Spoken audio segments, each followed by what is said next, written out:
For today's video ay nandito nga kami sa Villa Concepcion, Wet and Wild Waves Incorporated. March 29 to 30 nga pala kami nagstay dito ng overnight because we're also celebrating our 2nd year anniversary. Dito na nga namin napiling magstay dahil sakto nga na mahal na araw at Biyernes Santo yung araw na to. Pinili na lang namin dito sa malapit and 10 minutes lang to away from our apartment.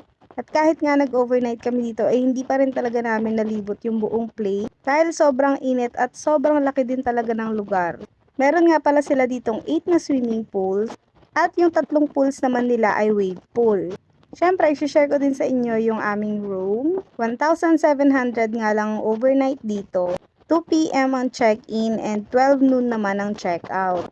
Ang isa pang kagandahan dito ay meron na nga rin silang complimentary breakfast. Kaya kung naghahanap ka ng murang staycation around Bulacan, recommended ko nga itong resort na to. Yung room nga nila ay bukod sa air condition, meron ka pang isang electric fan.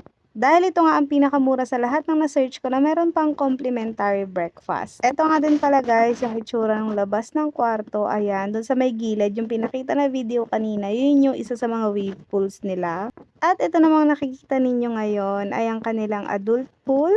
Etong pool nga pala na to ay 4 feet to 5 feet and then yung sa may kabilang swimming pool naman ay 6 feet to 8 feet.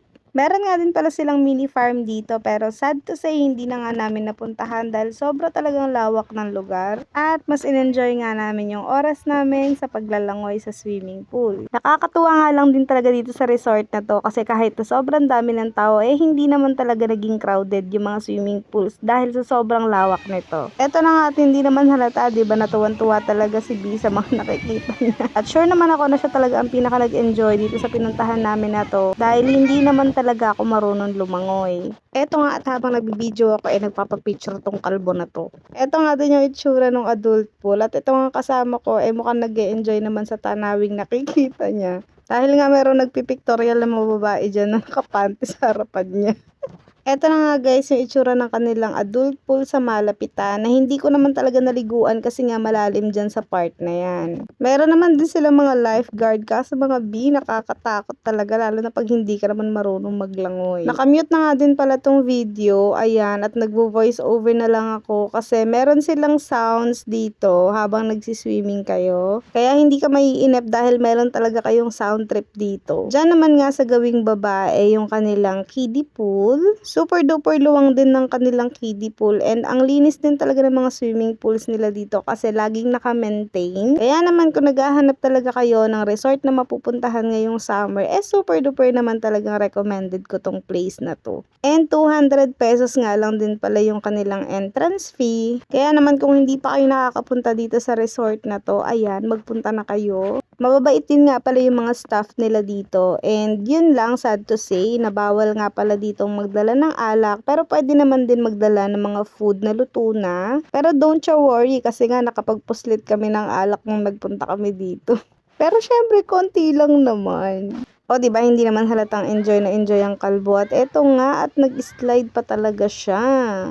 Kaya naman ngayong summer, ayan, sobrang init ng panahon, alam nyo na kung anong dapat gawin at alam nyo na kung saan kayo pupunta. Super perfect ng lugar na to kung gusto ninyong mag-unwind, mag-chill, mag-refresh, at mag-bonding kasama ng family ninyo ngayong summer. Sigurado mag-e-enjoy nga yung mga bagets, pati na rin syempre ang matatanda. Lalong-lalo na kung gusto ninyong magdagat pero nalalayuan kayo, huwag kayong mag-alala dahil meron silang wave pool dito. Eto na nga yung day 2 namin dito sa resort and magte-take ako ng Asian Premium. Meron kasi siyang oral sunblock para medyo makaiwas tayo sa sunog ng araw. 620 pesos nga yung isang bottle neto. Meron na siyang 60 capsule. Pero itong dinala ko ngayon ay yung Grab and Go, which is 14 capsules siya and nakalagay lang siya sa sachet. Mas maganda na kasi na ito ang dalhin ko para hindi siya masyadong mabigat and hindi rin siya bulky sa bag. So super duper handy niya at kung mahilig ka mag-travel, ito na yung gamitin mong glutathione. Sobrang perfect ng glutathione supplement na to ngayon dahil meron siyang oral sunblock. Tara na, mag-breakfast na tayo sa labas. Yeah! Andito na nga kami guys sa function hall nila and dito kami kakain ng breakfast. And buti na lang at nasa tapat lang siya ng room namin. So, ang breakfast dito ay merong longganisa, merong itlog, merong tapa, of course, kanin. Ayan. Pero pipili ka lang dyan kung tapa or itlog or longganisa or itlog ang ulam mo, gano'n. And meron din sila ditong free coffee and kung hindi ka naman nagkakape ay pwede ka rin naman mag-Milo. Hi. So, yung food namin ito. Ako kami ng kumalan. Ako, rice, egg, and langgunisa. Tapos, coffee. Salted egg. Salted egg. Tapos, ditong isda. Sa kanya, rice, egg, and tapa. Kinuha ko yung lugar sa dito sa kabila. Ayun lang yung ng langgunisa. Ilalagay ko na nga din pala mga sa description box yung kanilang website. And please do visit their website. Kung gusto mong malaman yung mga room rates at iba pang information tungkol dito sa kanilang resort. So yun lang for today's video. Salamat sa panonood. Bye!